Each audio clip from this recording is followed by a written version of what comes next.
I, 28M, come from a family where my elder sister Marie, 34F, has always been the golden child. Our parents doted on her, giving her everything she wanted while often neglecting my needs. Growing up, I learned to keep my head down and stay out of trouble, as any attempt to stand up for myself would result in punishment or ridicule. Marie got married to Lucas, 36M, when she was 25. I was happy for her, hoping that marriage would help her mature and become more responsible. However, I soon realized that wasn't the case. Marie continued her party lifestyle, often staying out late and coming home drunk. I overheard arguments between her and Lucas about her behavior, but our parents always defended Marie, saying Lucas was too controlling. About 2 years into their marriage, I started noticing signs that Marie might be cheating on Lucas. She would get mysterious calls late at night, hide her phone when anyone was around, and make up excuses to leave the house at odd hours. I didn't want to believe it, but the evidence was mounting. One day, I accidentally saw a text on Marie's phone from someone named L, talking about meeting up at a hotel. I was conflicted about what to do with this information. On one hand, I felt Lucas deserved to know the truth.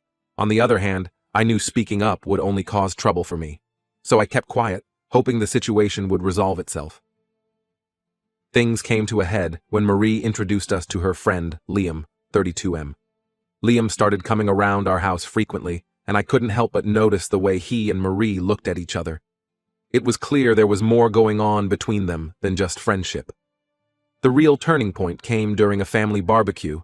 My girlfriend Abigail, 27F, was there, and Liam took an immediate dislike to her.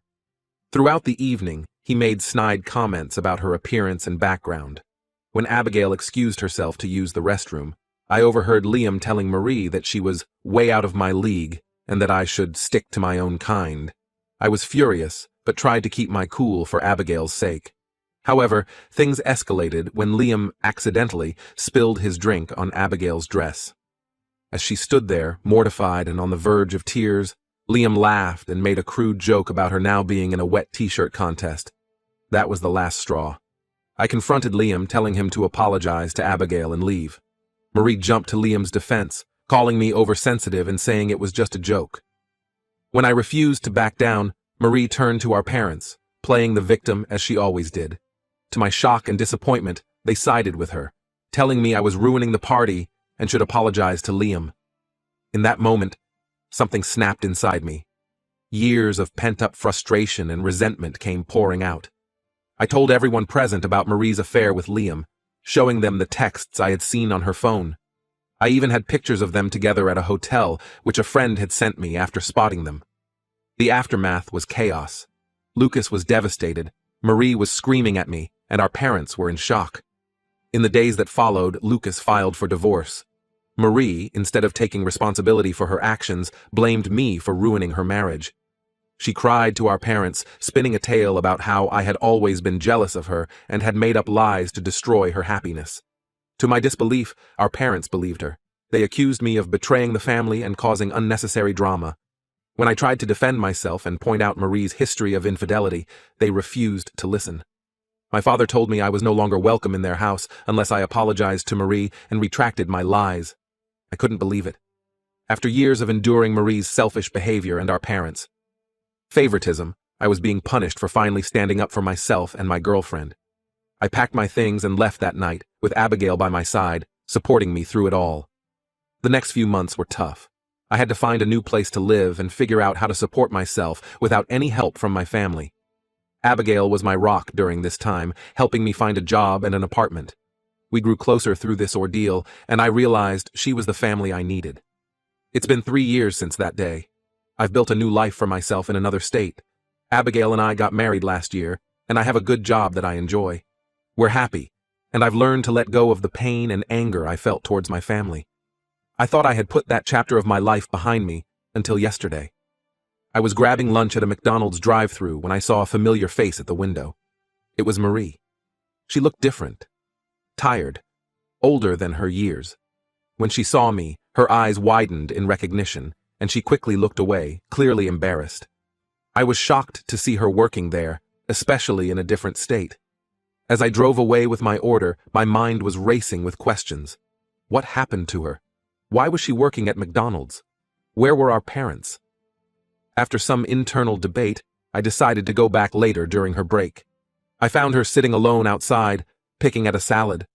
When I approached her, she looked up, a mix of shame and defiance in her eyes. "What do you want?" she asked, her voice lacking the confidence it once had.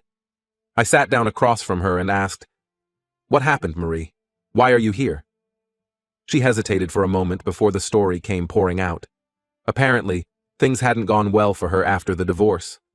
Our parents had eventually thrown her out, unable to support her lifestyle anymore. She had moved in with Liam and followed him to this state when he said he had a job opportunity. But it turned out he was running from debt collectors. Now, she was stuck here, working this job to make ends meet while Liam was between jobs. As she finished her story, Marie looked at me with tears in her eyes. "I know I messed up," she said. "I've made so many mistakes, but I'm really struggling now. Is there any way you could help me out? Just a little money to get back on my feet?" I sat there, conflicted. Part of me wanted to help her. She was still my sister, after all. But another part remembered all the pain she had caused me and Abigail. I told her I'd think about it and left. Now I'm home, trying to process everything that happened. I haven't told Abigail about seeing Marie yet. I'm not sure what to do. Should I help Marie? Should I try to contact our parents and find out their side of the story? Or should I just walk away and leave the past in the past? I could use some advice, Reddit. What would you do in my situation? Update. It's been 2 weeks since I encountered Marie at McDonald's, and a lot has happened since then. I want to thank everyone for their advice and support on my original post. Your comments gave me a lot to think about and helped me navigate this difficult situation. After much deliberation, I decided to do some digging before making any decisions about helping Marie. I reached out to some old family friends and distant relatives to try and piece together what had happened after I left. What I discovered was shocking, to say the least. It turns out that Marie's sob story about our parents throwing her out was far from the truth. According to my sources, after I left, Marie continued to live with our parents. She brought Liam to live with them as well, claiming they were just friends and she needed support after her divorce. For the first few months, things seemed okay. Our parents, still believing Marie's version of events, continued to support her. They even helped her find a job and were paying for her therapy sessions, which I later found out she never actually attended. However, about 8 months after I left, Marie started pressuring our parents to transfer the house to her name. She claimed it was for security and promised to take care of them. Our parents, always eager to please Marie, eventually gave in despite some reservations. What happened next was truly despicable. As soon as the house was in her name, Marie and Liam sold it without warning. They disappeared with the money, leaving our parents homeless and broke. I was horrified to learn that my parents, now in their late 60s, were living in a small room in an old hospice facility. They were surviving solely on my father's pension, which was barely enough to cover their basic needs and medical expenses. This revelation hit me hard. I spent several days processing this information, feeling a whirlwind of emotions, anger at Marie's betrayal, guilt for not being there for my parents, and confusion about how to proceed. I decided to confront Marie with what I had learned. I went back to the McDonald's during her break and laid out everything I knew. The look on her face told me it was all true. Marie broke down, alternating between making excuses and begging for forgiveness. She claimed she never meant for things to go this far, that Liam had manipulated her, and that she was now trapped in an abusive relationship with him. While a small part of me felt sympathy for her, I couldn't forget the magnitude of what she had done.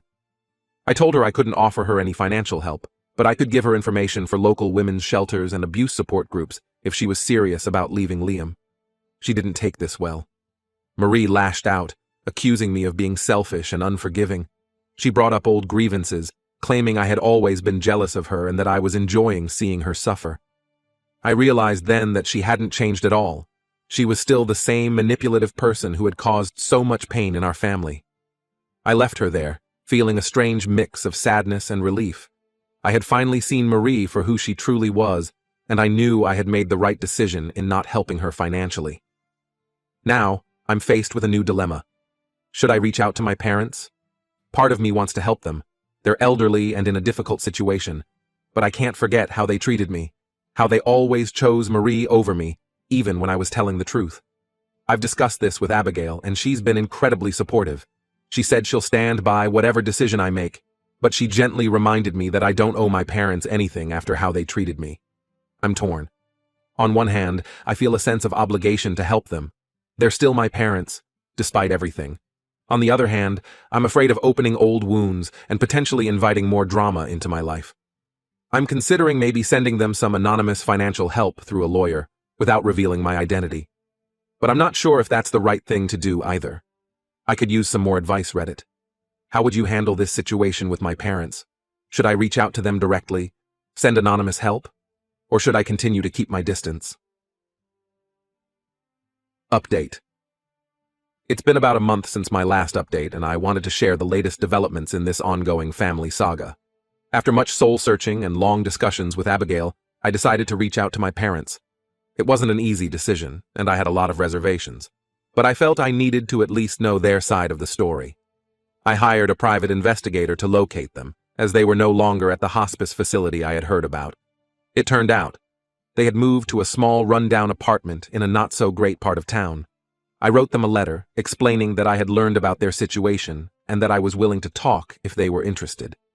I included my phone number but not my address, still wary of potential manipulation. To my surprise, my father called me just 2 days after I sent the letter. His voice sounded older, more fragile than I remembered. He asked if we could meet in person, and after some consideration, I agreed. We met at a neutral location, a small cafe halfway between our homes. When I saw my parents, I was shocked at how much they had aged. My mother looked frail and tired, while my father's once confident posture was now stooped and uncertain. The conversation was awkward at first. There was so much unspoken hurt and resentment between us. But as we talked, the full story of what happened after I left began to emerge. They admitted that they had been wrong to always side with Marie. They explained how she had manipulated them, playing on their emotions and their desire to keep the family together. They confessed that deep down, they had known I was telling the truth about her affair, but they couldn't bring themselves to accept it. When Marie sold the house and disappeared with the money, it had been a brutal wake-up call for them. They realized too late the extent of her selfishness and deceit. They told me they had tried to press charges, but without proof that they hadn't willingly given her the house, there was little they could do legally.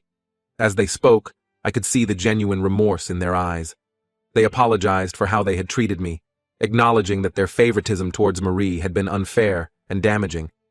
My mother, with tears in her eyes, told me how proud they were of the life I had built for myself, despite their lack of support. I won't lie, hearing their apology and their pride in me stirred up a lot of emotions. Part of me wanted to forgive them instantly and welcome them back into my life, but another part remembered the years of hurt and rejection.